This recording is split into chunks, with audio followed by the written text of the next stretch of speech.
monitoring in place, the logging in place, the antivirus EDR sort of protections in place as well, wherever you're running it. And then uh, make sure that depending on what you're running, make sure your permissions are set correctly, right? So don't just install um, this software just right in your network, but try and limit where it can talk to, right? Make sure that you don't, if it only has to talk to a certain amount of servers, then kind of use network access controls to limit it, right? Don't just give it pervasive access. So use some sort of segmentation as well to kind of understand So that that sounds like instrument the heck out of it as much as much as you can. as much as you really can, because I heard you say, EDR. Some of these tools may not be available to the small business crowd, but still, they need to figure out ways of logging, of instrumenting. They can certainly do privileged account management, even if they don't have technology. There's processes you can put in place to make sure that you are giving privileged access, not to everything.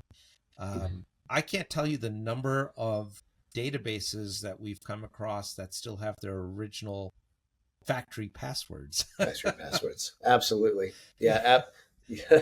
That makes sense, right? So make sure that you don't leave any of the defaults, right? Make sure that you change all of that when you're doing the install, because the defaults are out there for everyone to see for sure. That's exactly right. And in fact, I've seen it like in companies of a good size where people are Googling what the default password on their database is so they can get into it. I'm like, all right, this is a little bit of a security risk here, guys. it, and I don't think you have to have like any of the high priced fancy EDR solutions that a lot of enterprises have, but even from a small and medium sized business, um, most small and medium sized businesses, I would say they may use things like Microsoft, right? Yeah. Microsoft does a pretty good job of catering to that particular group. And if you look at their security solutions that they include these days, I mean they're pretty good. Like their Defender, Oh and yeah. a lot of their CASB, just the different things that you can use just as a part of um, running servers through them or having email through them that they include are actually pretty good. So it doesn't have to be anything, high price that you would find at an enterprise level per se. Yeah, and Microsoft's done. There's published guidelines on securing Microsoft 365, which is ubiquitous out there.